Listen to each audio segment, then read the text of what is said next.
His Excellency Carlos Felix Corona, Ambassador of Mexico to Malaysia, His Excellency Guido Felipe Loayza Devescovi, Ambassador of Peru to Malaysia, His Excellency Dato Muhammad Noor Yaakob, Ambassador of Malaysia to the World Trade Organization from 2003 to 2009 to Geneva, Her Excellency Dato Jamaya Muhammad Yusuf, Ambassador of Malaysia to Mexico from 2011 to 2015. Your Excellencies Ambassadors, Yang Berbahagia Professor Dr. Rashida Ramli, Director of the Institute of Malaysian and International Studies, Yang Berusaha Associate Professor Dr. Zarina Othman, Head of the Center for Latin American Studies UKM, distinguished guests, ladies and gentlemen, good afternoon, bienvenidos and buenas tardes. We are gathered once again for the final session of LASA5. We will begin the session with the Ambassadorial Talk on TPPA, Integrating Latin America with ASEAN. This will be followed by a talk by the panels of CEOs from various industries. But first, let's watch a media presentation on LASA5.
Let us begin with the session.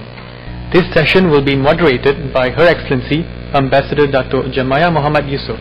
I now pass this over to you, Your Excellency.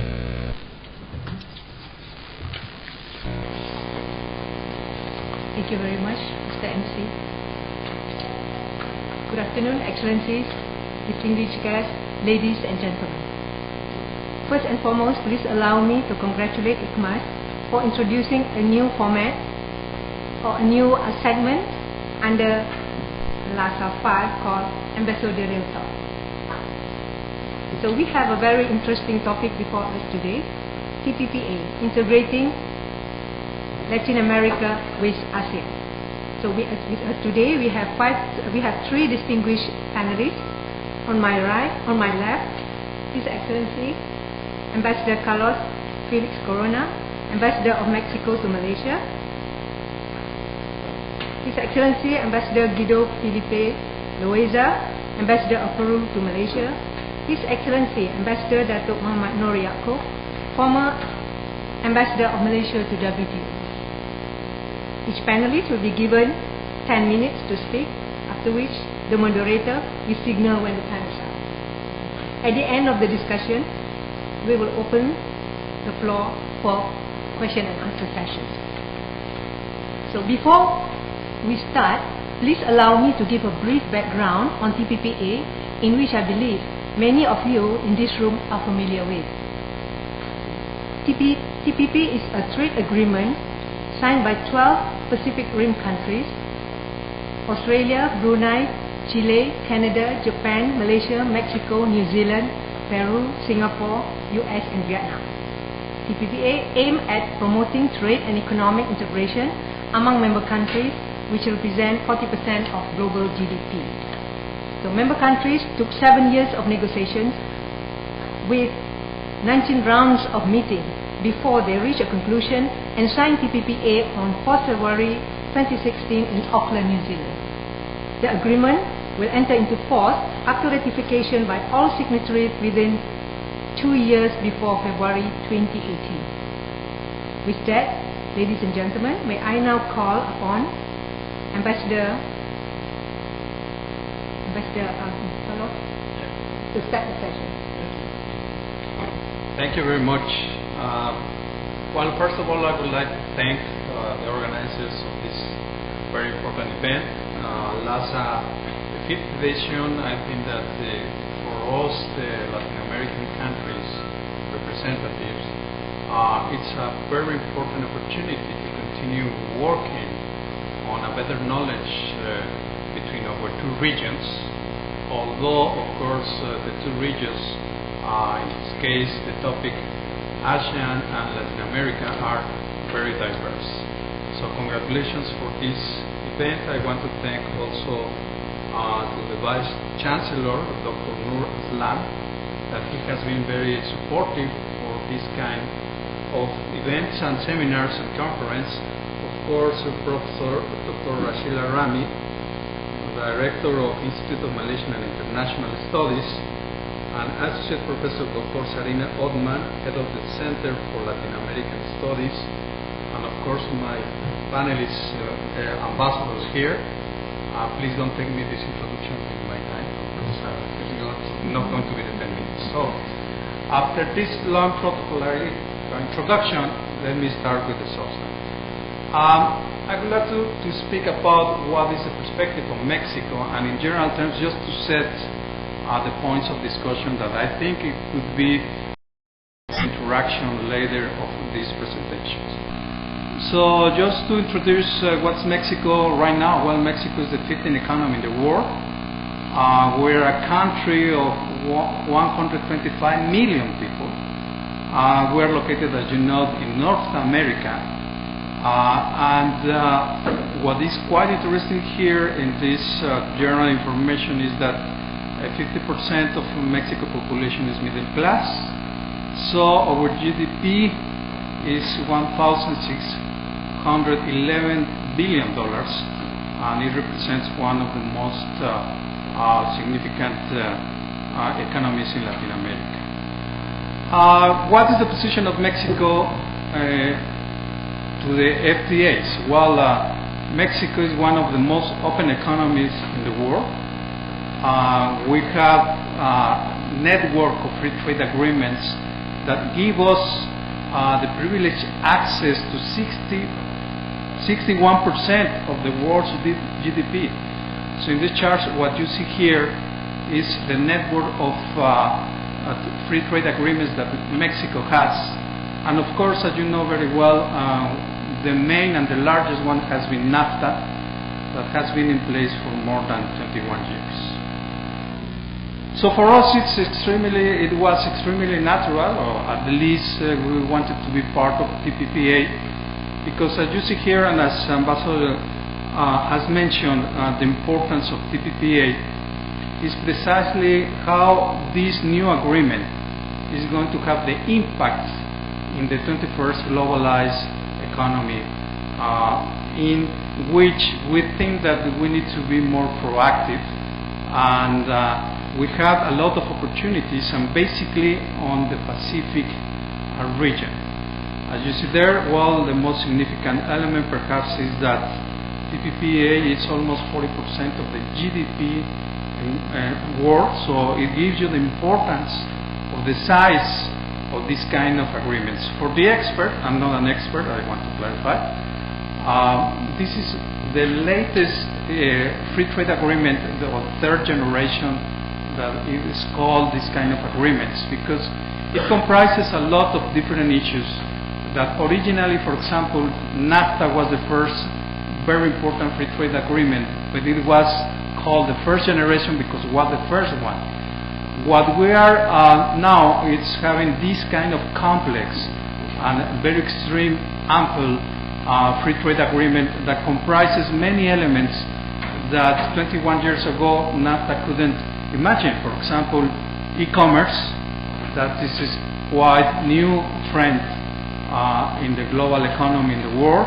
Right now it comprises also other kind of very important elements in order to settle down the conditions for a much better trade among the members participants, such as labor issues, intellectual property, environment, and one element that for us, Mexico and Malaysia and other countries, it's quite important is precisely small and medium-sized enterprises, how we are going to deal with this very important agreement.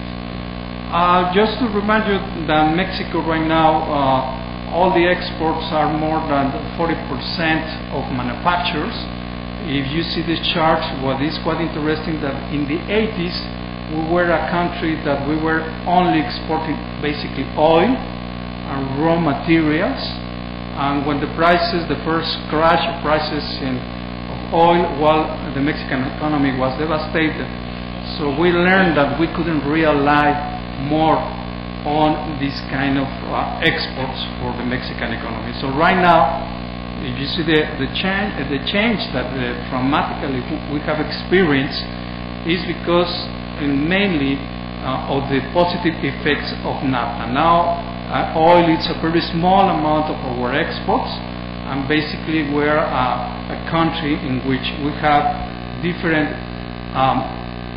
sectors that we are leader. For example, in electrical and electronical appliances, 9 of the 10 TV sets that are plasma or LCD that are sold in the United States are made in Mexico, and many of them with Malaysian components, by the way.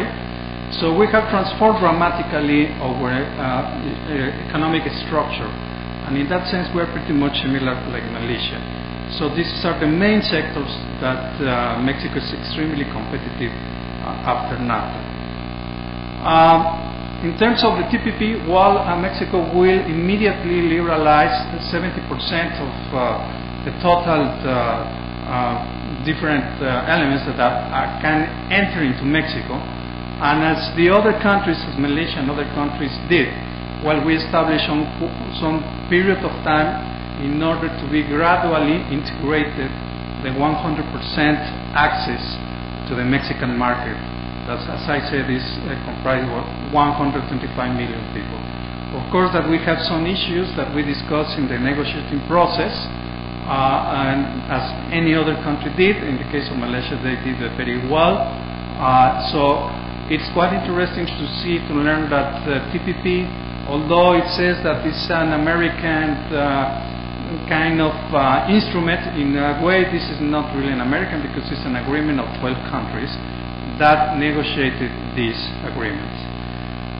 In terms of trade, well, as you see here, why we are very much interested in TPP? Well, because as you see the numbers there, our main trade is concentrated with US and Canada and Japan, and while other members of TPP is not much intensive, although Malaysia is quite important right now. But in a way, the potential still that Mexico has with TPP is precisely to access those kind of markets.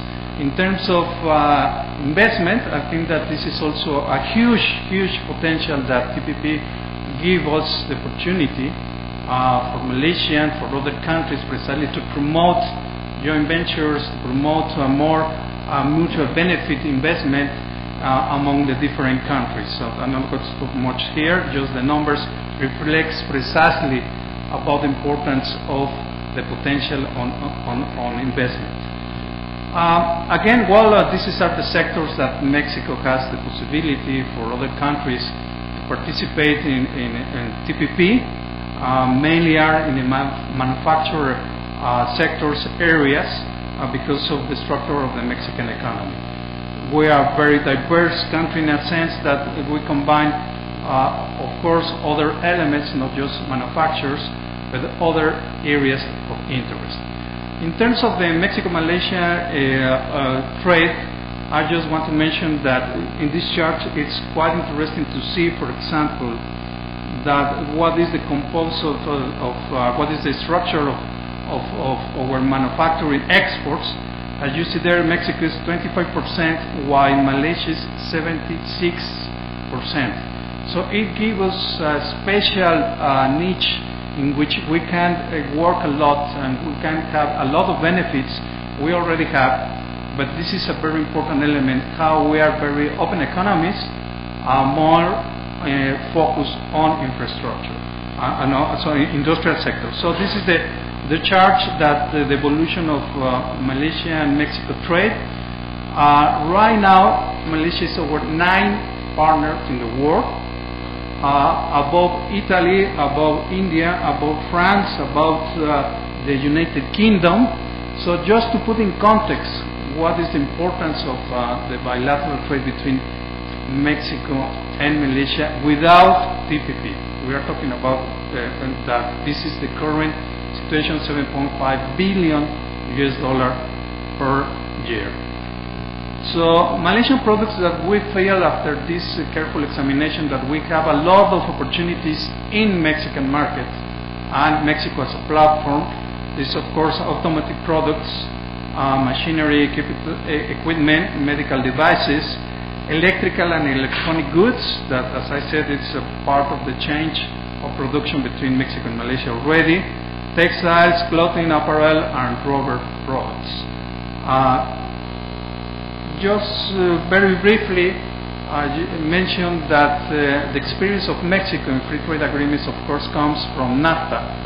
And just to very briefly mention that during the time that NAFTA has been in force, we increased fivefold the trade with the United States. Mexico already have more than $1 billion is traded every day between Mexico and the United States. And guess what? Yes, we have a surplus in our trade balance with the United States, and that's why one of the candidates is, as you know, it's very unpleased with this situation, just to use proper words. And one candidate is not pleased that this kind of trend has been into Mexico, but what he forgets, for example, is that free trade agreements create a lot of opportunities, of course, and 6 million works in the United States depend on the trade with Mexico. So, in a way, this is a very important element to have the complete picture and not to just be in the rhetoric of some politicians. Just to comment that before NAFTA, I want to mention 3 very important global enterprises of Mexico that are operating here in Malaysia. Cemex, that was founded in 1906. So before NAFTA it was a small company, and now it's the second largest building materials company in the world. Gruma also is one of the largest food producers. Last week we inaugurated a plant here, a multi-million-dollar plant here, that Gruma is making extended operations in Malaysia. And Kitsania, that perhaps you know that this is also a very interesting Mexican company. Just 3 examples on how free trade can change dramatically the opportunities to be small companies or medium-sized companies to be a global companies. Just to finish, I would like to mention that yes, we think that free trade agreements are like I don't know, are the rule of the game of the globalized economy in the 21st century. So just some people, let's say the candidates ignorant in these kind of elements that are real. There are a lot of opportunities for the countries that are participating in this kind of free trade agreements. In terms of access to technology, in terms of access to more investment, in terms of creating new jobs, in terms of many positive elements that politicians sometimes they don't want to address. But at the same time, we feel that free trade agreements also have challenge. It's very important precisely to understand that there is a lot of work and homework to do for the countries that are participating in this kind of agreements. Basically, what we have experienced with Nota, and I think that in the case of Malaysia is going to face soon this, is how we can invest more in human capital and how we can prepare more skilled labor force. Eventually, countries such as Mexico and Malaysia with very industrial sectors operating, so we will face this. So we need also to invest more in technology and innovation, and we need to make a lot of internal structural reforms in order to be more competitive, in order to have the best chance to participate in this kind of free trade agreements. So just to finish, let me conclude that free trade agreements are not a magic wand. I'm very conscious about that. We feel that this is not going to solve all your problems, nor is going to be an element to sell your country through other superpower. This is also a misconception. And we are thinking that we have two choices. Actively participate in the global markets as players in the big leagues, or remain isolated and see the game from the bench. Thank you very much.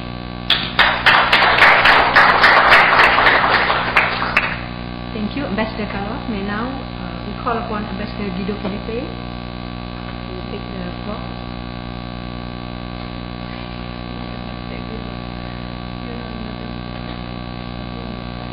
Anyway, thank you very much for this opportunity. I think that the Embassy of Peru and all Latin American embassies are very proud and happy to have this university as a platform to promote Latin American countries in Malaysia. As you all know, what the Ambassador of Mexico said is the same vision that mostly of the Latin American countries have today on what does a global market mean. You know that the four more dynamic economies in Latin America is Chile, Peru, Colombia, and Mexico. We work together in a very interesting integration form that is the Pacific Alliance. And well, Carlos already spoken about the TPP and the size of the market and why we are involved in TPP. Peru decided to improve. What I did.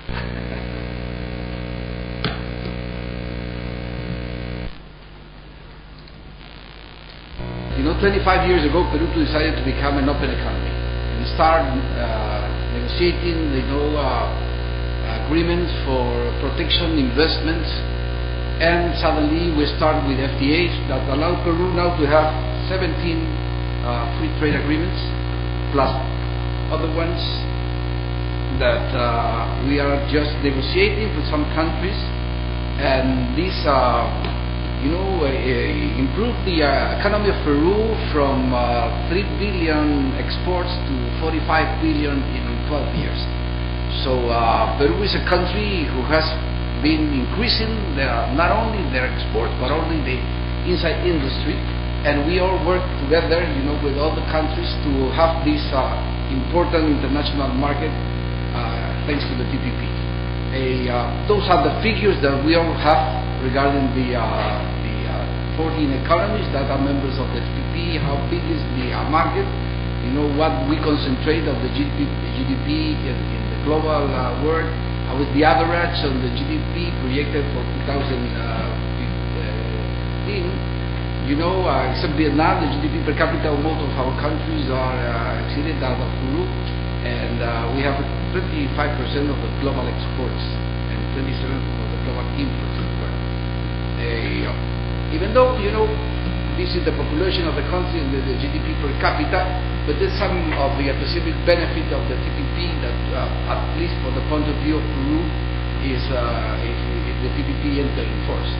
A clear dominance of the Asia-Pacific region. You know, we have a very big market, and we are sure that this is a very important market for the 14 economies. In the case of Peru, we are going to have 5 new markets: Australia, Brunei, Malaysia, New Zealand, and Vietnam. I always say that Peru has been exporting a lot to all the Asian markets. We have free trade agreements with Japan, South Korea, China, Thailand, Singapore. We are working with Indonesia, and something is happening with Malaysia, because we will see later the figures that does not reflect the potentiality of both countries. So this is one of my hugest question marks. Do we really know each other? Do we know how are the potentialities for Malaysia? Do you know how is Peru? And this is what I really like to speak in another opportunity here in the university, because we don't know each other. You know, we as an embassy, we did our job. We have a very good relation with the government. We have a very good relation with the official institutions. Something happened in terms of entrepreneurs, in terms of companies, in terms of importers, in terms of exporters. What happened? Why we do not have a real dimension that Peru could have with Malaysia? I've been in the region in my career. 1/3 of my career I have spent in the region. I've been in China when China did its first investment abroad, and China did its first investment abroad in Peru. You know, the biggest iron ore mine in Peru have been bought with China not ever ago. First experience of China investing abroad. I've been in Korea. In Korea, put the first airplanes plant in Peru 2 years ago. You know, I've been in Singapore, and Singapore have the first participation in modernization of the Peruvian International Airport. I've been in Vietnam, and Vietnam has 2 important investments in Peru. Vietnam have Petro Vietnam, and has Viettel, the telephone company. So what happened in the relation with Malaysia that does not follow the same tendency of the other countries? This is a big question mark. You know, I've been here for 9 months, and I've tried to do my best.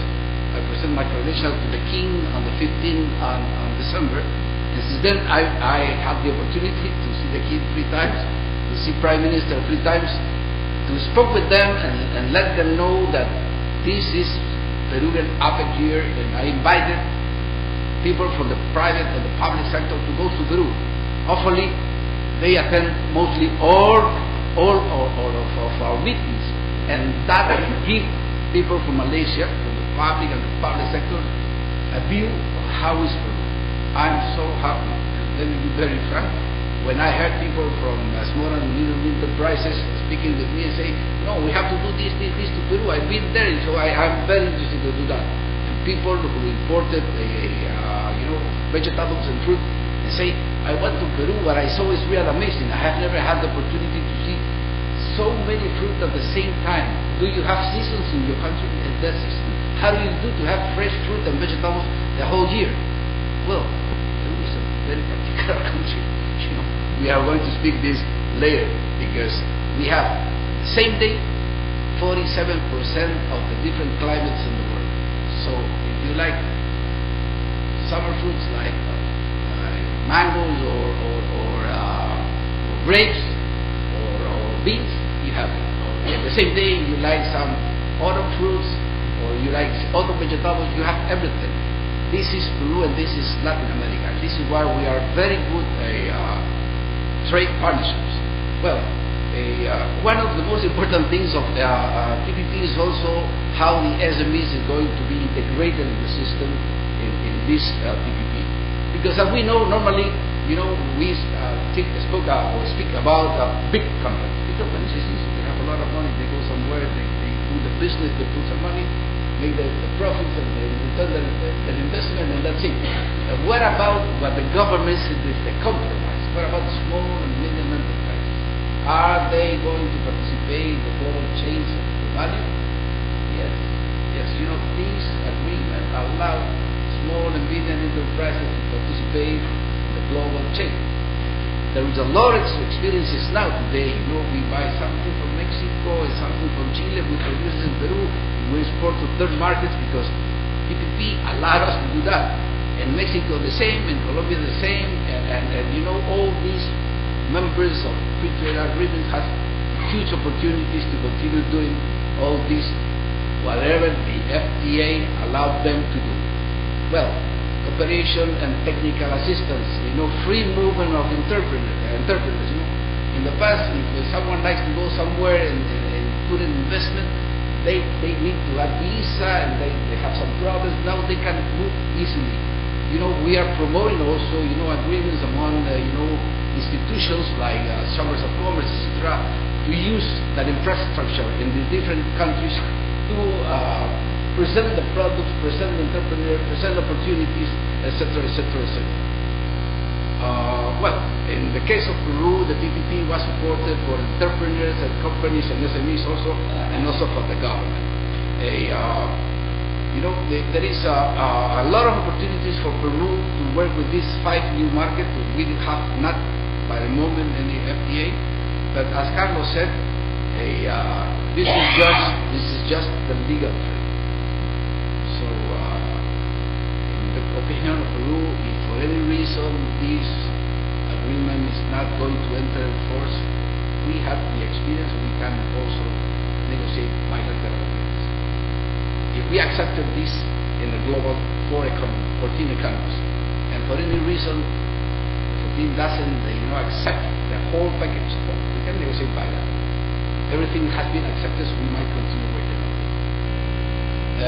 This is some of the immediate benefits that we have in these 5 markets, but in particular with Malaysia, 85% of the tariff and 99% of the Peruvian export to Malaysia will be, come into this two-ways market. Also, some products that Peru can export to Malaysia, as I tell you, mostly of the agro industry is pretty modern, high quality, good prices. We export to all the Asian region. China is our first trade partner. We can export all these markets, and why not Malaysia, who is a population of 30 million tourists that arrive every year and like to consume high quality products from any of our countries. Well, this is some opportunities for Peruvian companies in metal, mechanical, and agricultural goods. We also have opportunities on textile. As you know, Peru have some advantages, competitive, because we have, not many countries have these alien camels like alpaca, vicuña, and llama. So all these confections can go into these markets.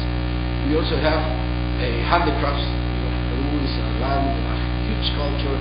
We have heritage for the past country, ancient civilizations that transmit, some type of different varieties of handicraft that have been modernized today to go into the new demand in the global market. And as I told you, for SMEs, it's the great gate of international trade. These are some examples we can do with this participating in the global value change, and also the PPP will provide the instruments to promote understanding, easy access, better the utilization for the agreement by SMEs. The first step will be the publication of a website together with all the information needed, for knowing how the market works. The committee was created in Peru through which they can develop programs to support SMEs, and all these benefits are included in the chapter to market access and progress of the region.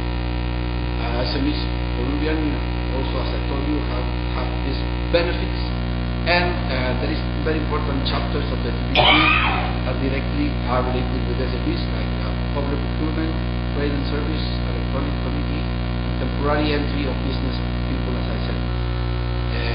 There will be a lot of roundtables in Peru to promote the TPP. The TPP has already been presented to the Congress of Peru. It has been discussed with the next days, and it will be having a very important impact on the GDP of the republic. This is not a promise. This is a study done by the World Bank, and we are sure that following the TPP and continue working, following all the legislation of the TPP, there will be a lot of opportunities. As I said, the trade between Peru and Malaysia is only 183 million. Peru exports only 22 million. It's just nothing. So we think that we Peruvians knows better Malaysia than Malaysians Peru, because we buy a lot of things from Malaysia. And Malaysians don't buy. We export Malaysian raw materials. Well, at the end, trying to be short, we don't know each other. In the case of Peru, we need to work to promote both countries. This is the way we really are sure that Peru and Malaysia can double or triple the trade in a few years, having an instrument as a people. Thank you very much.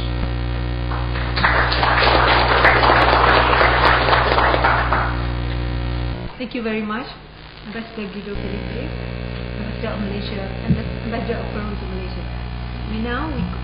May we now call on Ambassador Dr. Muhammad Yaakob, representing Malaysia, to take the floor. Thank you.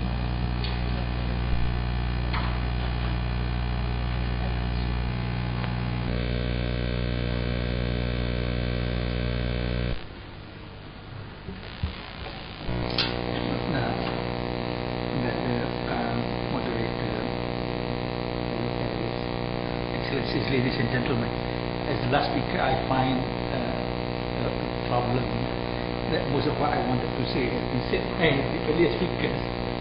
But I look at it as an opportunity.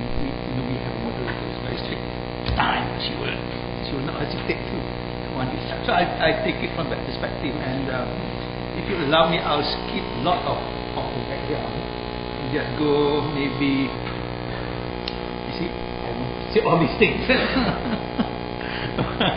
I just go to from the Malaysian perspective, why we joined TPPA. I think most Malaysians are aware, because there was a lot of public debate about TPPA, unprecedented in terms of our participation in trade agreements. So we wanted to open new markets. Investment was also an important consideration for the government in deciding to join the TPP, and in particular participation of small and medium enterprises in international trade through participation specifically in global supply chains.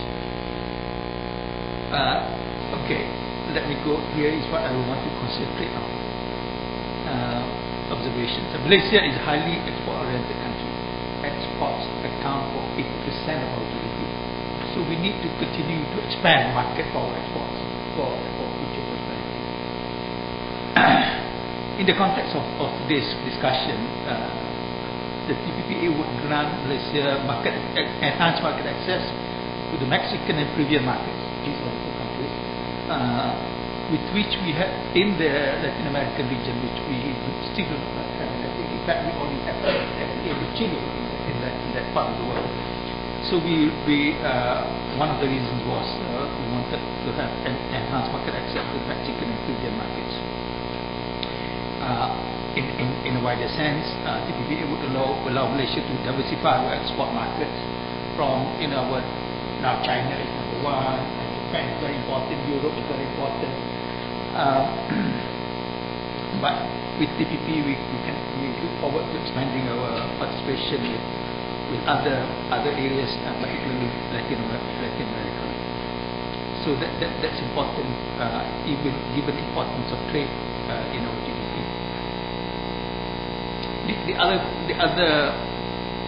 other thing is that most of the world trade now is done as part of the global supply chain. You find, for example, if you have almost all of us carry an iPhone. If you look at behind the iPhone, it does not say made in the United States. It says assembled in China, designed in Palo Alto, California. Because Apple is in Palo Alto, it does the design part.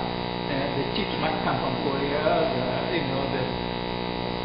The battery might come from some other country, and Malaysia might provide the chip. Final assembly is done in China. So that, you look at the aeroplanes now. That's how aeroplanes are built around the world. Autos.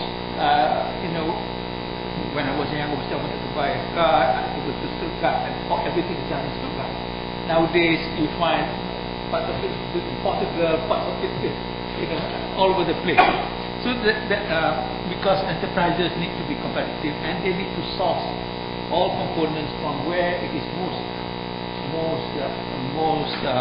high quality and most reliable, and of course competitively priced. So this is why you have the development of global supply chains.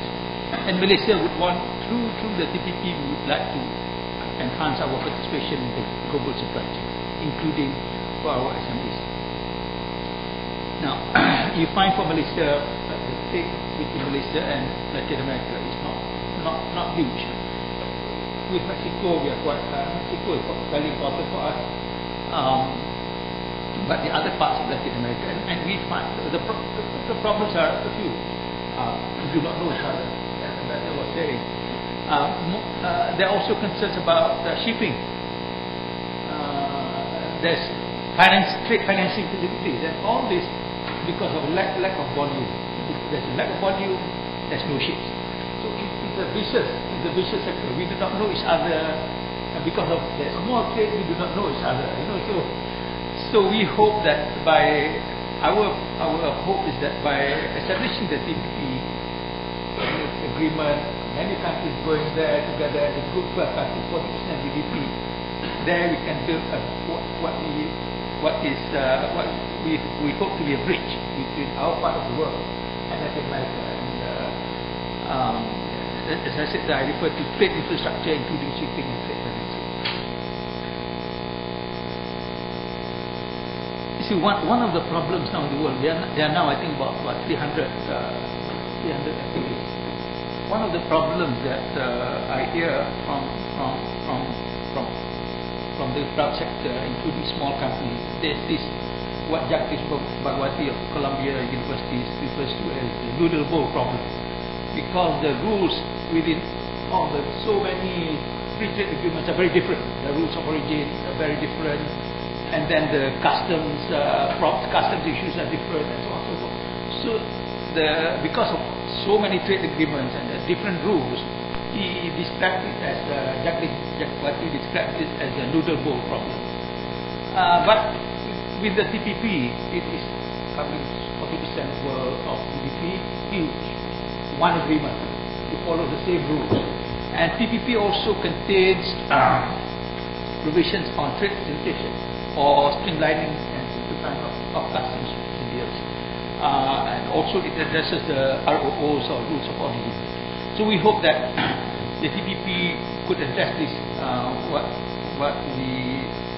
I call the noodle bowl problem. TPP's initiatives on regulatory cooperation can particularly benefit the SMEs. For small companies, for big companies, as one of the earlier speakers before me mentioned, they have all the resources, they have all the people, they have all the expertise to address some of the regulations in other countries' markets. But for small SMEs, they're small boys. For them, they don't have specialized departments to deal with customs, specialized departments to deal with this and that. So, because the TPP has a provision on regulatory cooperation, which means basically that governments will look to trying to do away with unnecessary regulations, simplify regulations for business, and so on, so that make it easier for business to cooperate. And that, I say, is also of importance of benefit to big businesses, but also particularly, I think, to small businesses, SMEs.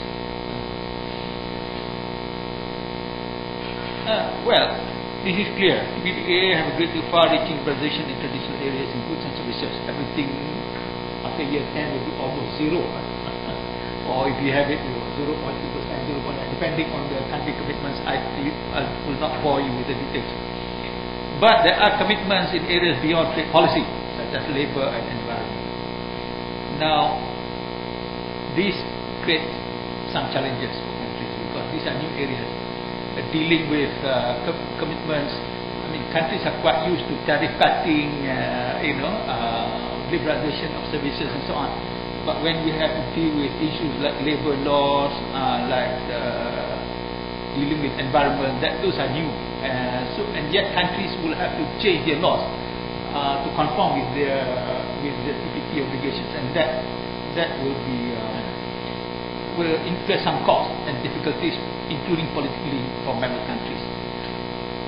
As I said, trade liberalization, somebody said, creates losers and winners. In the case of Malaysia, there's some industries, I think chemicals, autos, steel, these industries that will face much greater competition than they have before Malaysia joined TPP. And so these are adjustment costs. They may, I don't know, they have to restructure their business, or they may have to close down or move into other industries. But the cost of doing so are quite heavy. Jobs may be lost in between. Okay, a few more. Yeah. So what do we do? The issue is this: with many TPPs, with many FTAs, the rate of utilization is very low. There is a study that says it's around 32% by Asian countries. So the governments need to raise awareness about TPPs. What are the provisions? FTAs in general, including TPPs. What are the provisions and so on, so that firms do in fact use the benefits that are available under TPPs. They need to issue structural reforms. They need to pursue structural reforms.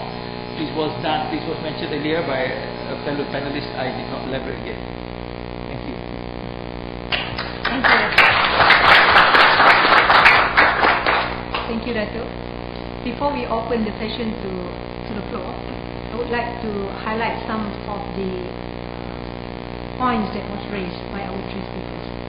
Ambassador Carlos mentioned that TPPA offers a lot of opportunities, and we need to be proactive in order to harness the opportunities offered by TPPA. And Ambassador Guido believes that TPPA will stimulate the economic relations and allow SMEs to participate. And Ambassador Magno, TPPA would allow deeper integration for Malaysian companies in Latin America, and hope that TPPA will be a bridge between this part of the world and Latin America. So with that, ladies and gentlemen, excellencies, ladies and gentlemen, may we open the floor for question and answers. Thank you. Dr. Ibrahim. Thank you, Madam Chair. My name is Ibrahim from Malaysia. I have a question here, or more like getting a response from the panel members. I'm sure most of you have been following the US presidential election 2016, the two debates between Donald Trump and Hillary Clinton, and both of them has voiced very strongly that they are dead against TPPA. And here we're going to have an issue of ratification. Even though it was signed in Auckland last year, but we will have a big issue here, because to ratify it requires a minimum of 85% of GDP of 12 countries.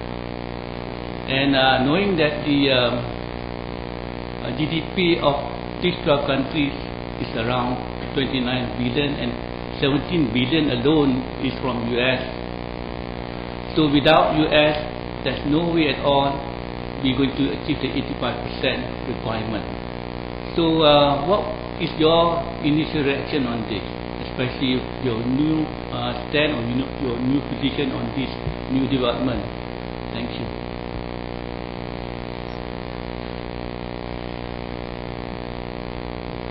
Well, that's a very good point. All we know how the complex process in the U.S. presidential election has been. Basically, we have some rational elements that, for example, the candidate from the Democratic Party, Hillary Clinton, mentioned more focus on some issues. Although she has not totally rejected TPP, she has said that there are some issues that it's necessary to review. On the other side of the table, well, we have this person that is completely ignorant of many, just to say the less, no? You have heard more than anyone can hear about the possible candidate, so you cannot imagine how he can handle this big responsibility. And also, I think it's also a lot of ignorance. I would say that there are two basic elements here. One is the rhetoric of one candidate, it's very clear, with a lot of ignorance of what is the composition of the 21st globalized economy. And second, the political position of the Democrats in terms of the criticism of free trade agreements, not just TPPA. It has been a lot of criticisms against NAFTA, in which Mexico is part, because, as you mentioned, and it has mentioned here in this table, in the market economies are winners and losers. That's a reality. With TPP or without TPP, with NAFTA or without NAFTA. So that's the essence of free markets. The thing is that for politicians, like in the case I think Hillary Clinton, of course it's quite difficult to defend why a plant in the US of Ford Motor Company, for example, it's moving to Mexico. Because in terms of the political position for her, is going to lose the votes of that people that has been displaced or has been lost their jobs there. Because she cannot defend, for political reasons, that although this plant is coming to Mexico, it's going to create any more other jobs in other areas. So this is not a serious sum at the end of the day. So there are winners and losers. But also, it's quite difficult in terms of a political environment for a politician to take a strong position for free trade.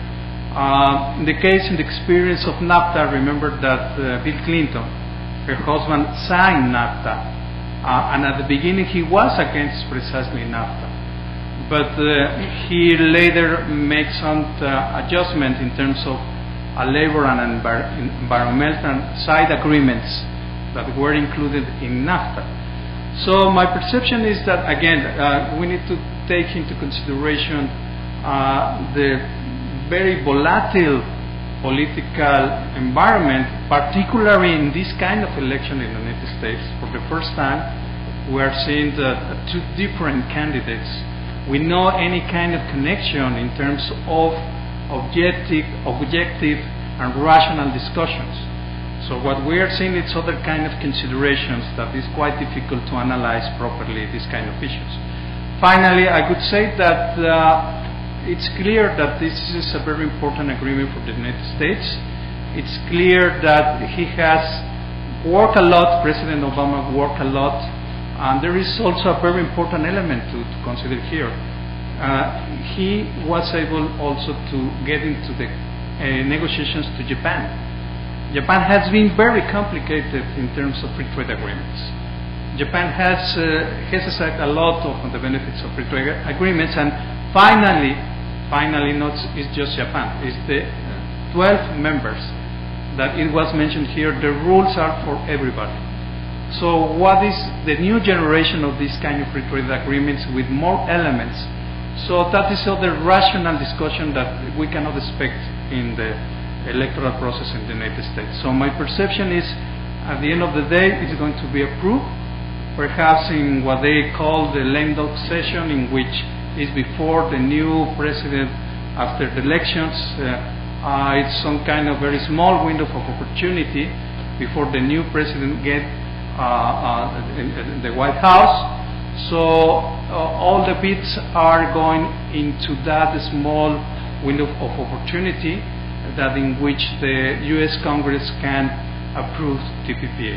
If not, I'm quite sure that according with the trends, President Hillary Clinton will make some adjustment, will make some changes, but at the end of the day, I think that this is the trend, this is the way that the new free trade agreements are going to be handled in the globalized economy, with many other elements that are necessary to have a much fair free trade agreement.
So this question is directed to.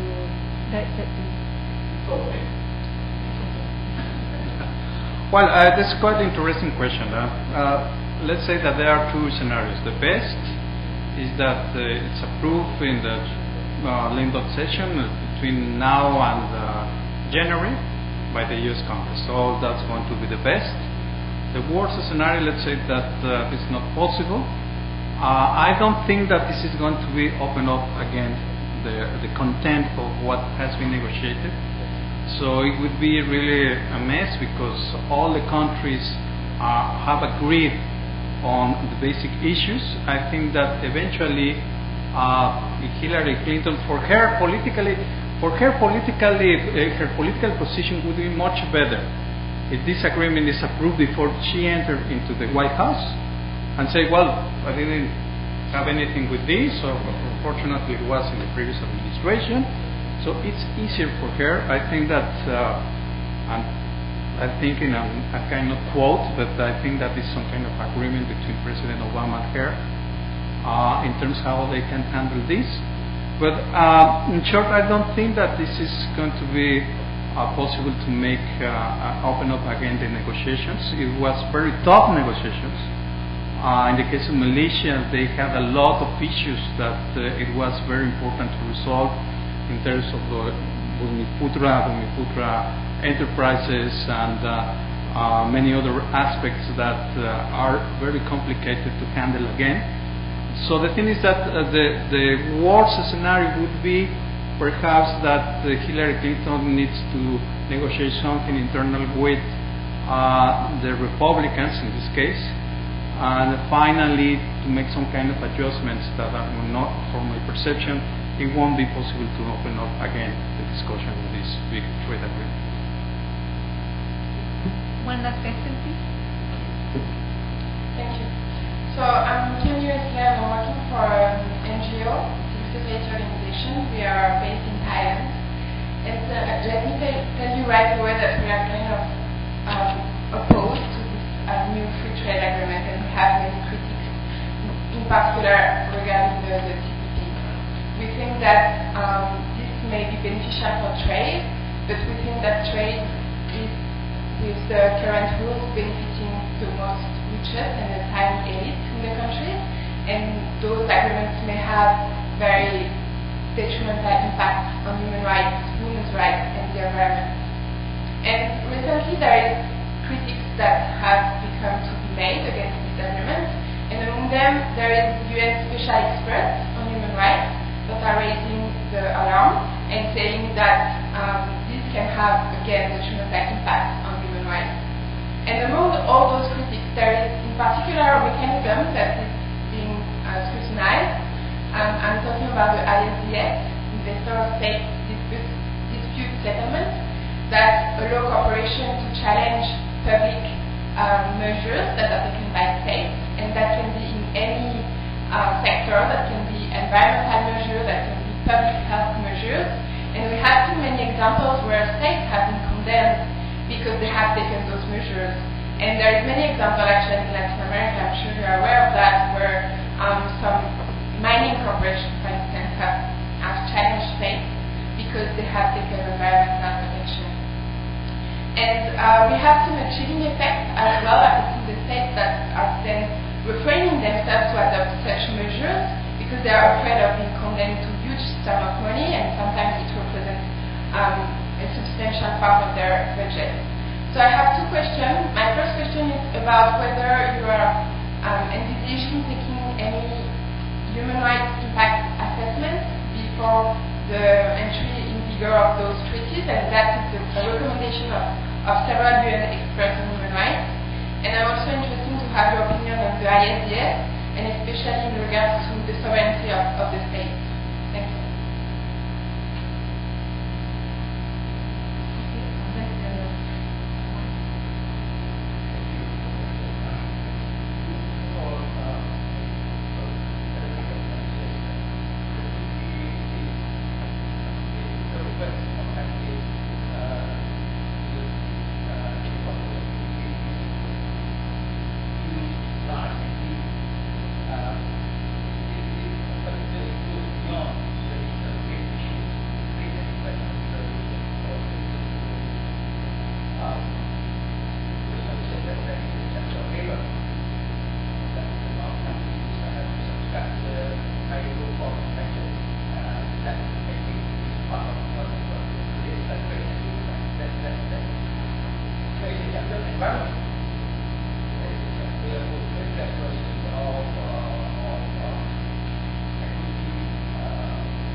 Yes, I think that you mentioned very important issues, but remember that this is not a human rights agreement.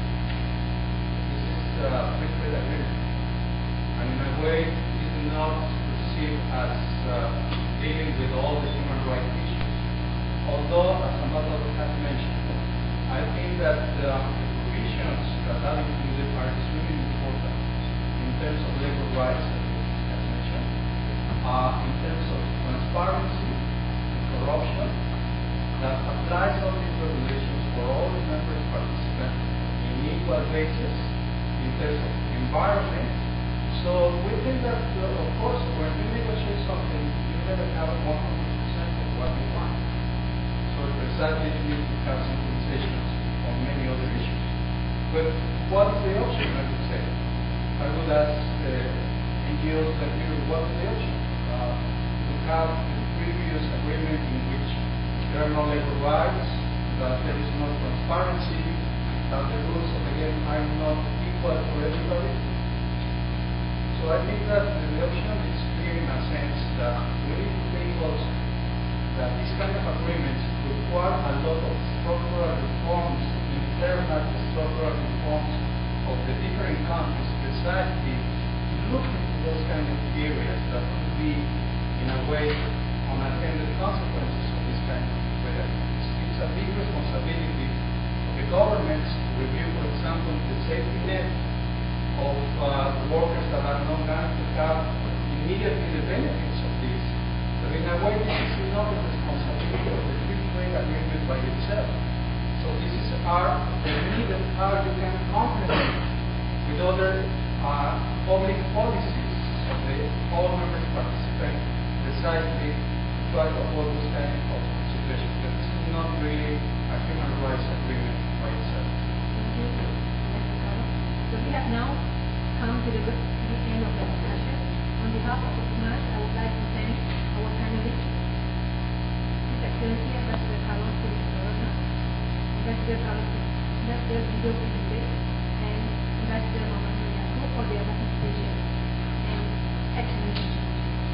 Thank you again. All of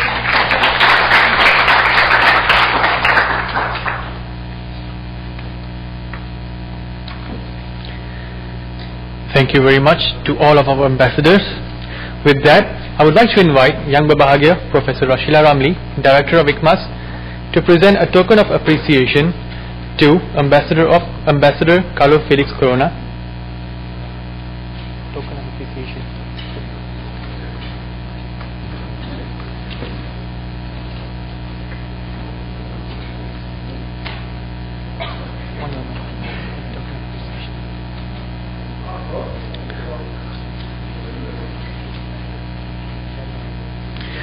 Followed by Ambassador Guido Felipe Loayza Devescovi.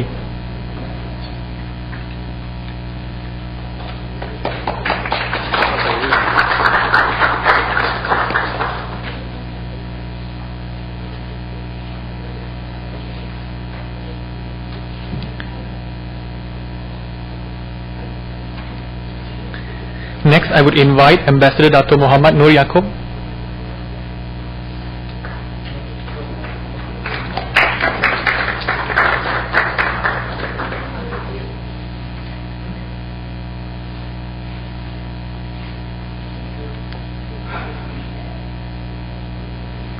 And not to forget, Ambassador Dato Jamaya Muhammad Yusof as our moderator for today.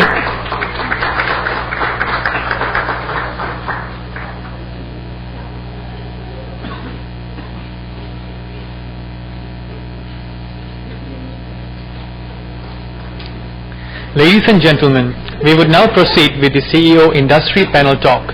Can we please have the panel of CEOs to the front, please?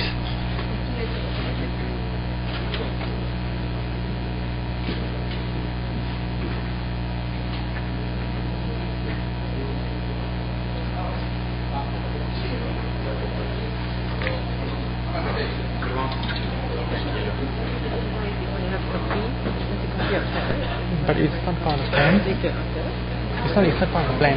It's not here. Continue.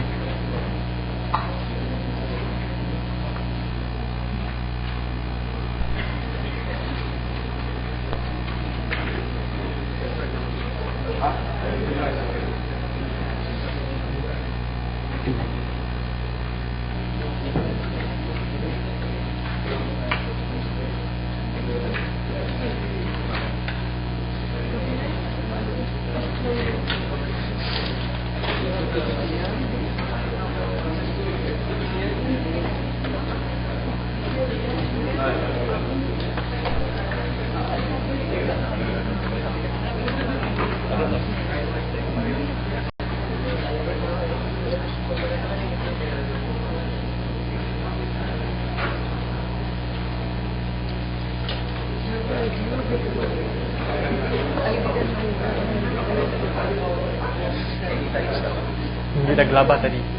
Gelabah, tak jumpa slide. Nasib baik jumpa slide.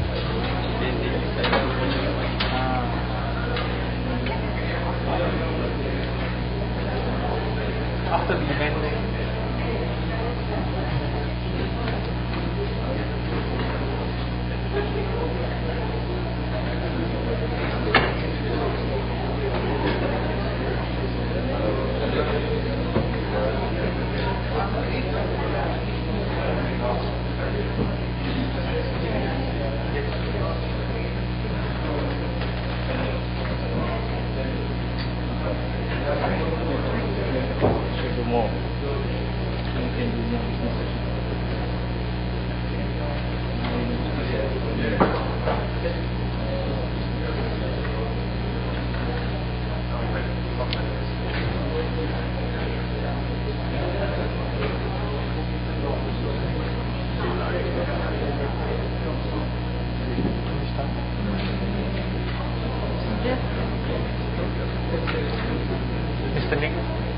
start?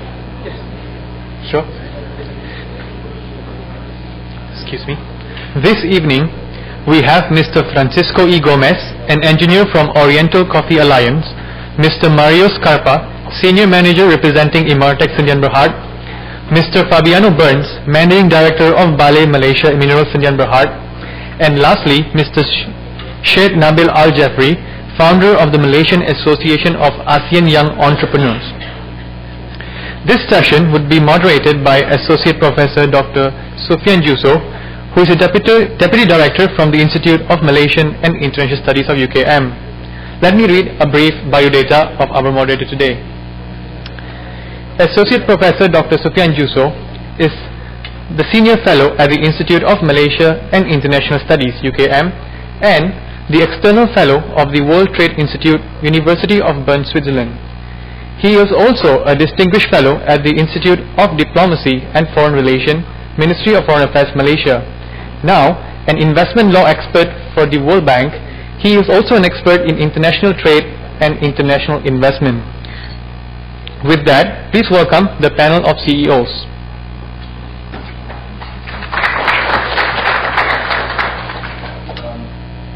Excellencies, Professor Rashila Ramli, Professor Associate Professor Zalina, ladies and gentlemen, thank you very much for attending this final session of LASA. We have been having 3 days of successful discussion on the relationship between Latin America and Asia, and I think it's also very important after the discussion on the TPP to really see and discuss about the business relations between Latin America and Asia, especially in relation to Malaysian experience. We have with us 3 speakers, panelists, representing the Latin American business interest in Malaysia. First is Mr. Francisco Gomez at the far end, representing the Oriental Coffee Alliance.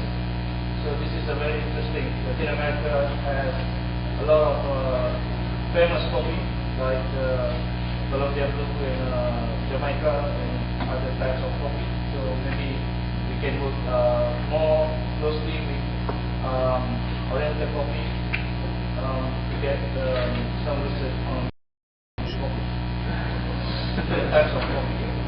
And then we have from Imartex Indian Berhad, Mr. Mario Scarpa, who is the Senior Manager for Renewable Energy. This is very interesting because UKM, University of Malaysia, has a very good